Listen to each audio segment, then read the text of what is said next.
Am I the a-hole for telling my mother-in-law that she made her choice when she chose to keep seeing my husband's ex?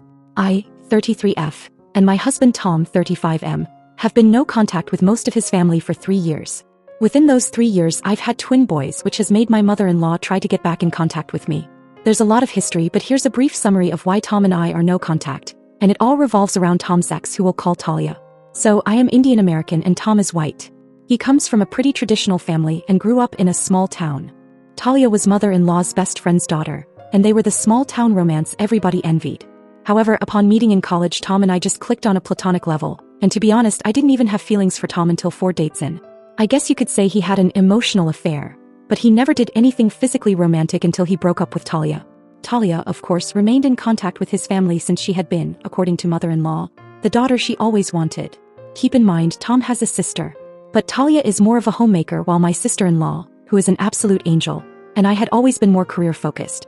Talia had been at every holiday, family gathering and get-together since the very start of the relationship, and at first I paid it no mind.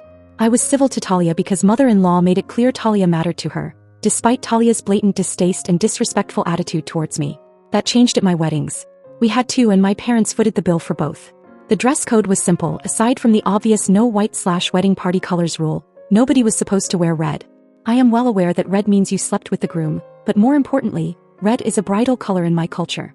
I wore a red lehenga and sari to my Indian wedding, which she wore an eggshell, off-white dress. To keep in mind, white is worn at funerals to represent purity in my culture.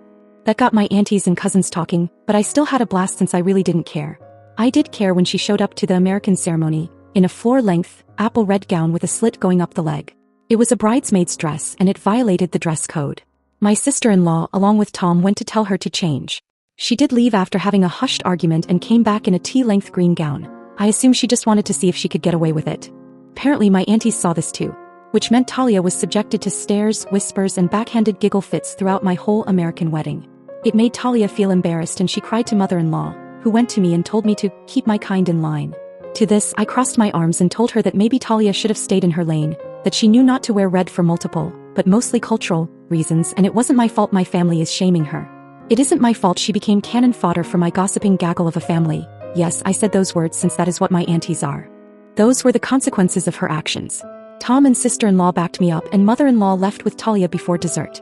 The next day there was a social media post from Talia, crying about how she was exiled from her best friend's wedding because the bride was jealous. I made a post back telling her that she wore red, knowing how inappropriate it was. How her best friend is her ex and to not sugarcoat what she did. I then tagged my mother-in-law in a separate post with screenshots of Talia's post and told her this was the last straw, and that I have been disrespected by Talia from the very beginning of my relationship, and that now that I was her daughter-in-law, she needed to keep Talia away from family events and holidays since she doesn't respect my husband and I. I didn't care if they still went on weekly shopping sprees or spa days, just keep her away from Christmas and BBQs. Talia removed her post after being publicly called out. All was good on this compromise until 3 years ago, after Talia came to Thanksgiving with a pie and a plastered smile, a Thanksgiving that I was hosting. She said something along the lines of, "Mother-in-law invited me, and I wanted to make sure mother-in-law can actually eat something since I know you tend to cook ethnic food." I slammed the door in her face, went over to mother-in-law and told her she could leave with Talia, who I just slammed the door on. Tom looked at his mom, who had this deer in the headlights look. She tried to sputter excuses and my father-in-law tried to defend my mother-in-law, but Tom stood firm. He said they had lost access to him and any extension of him since they chose Talia.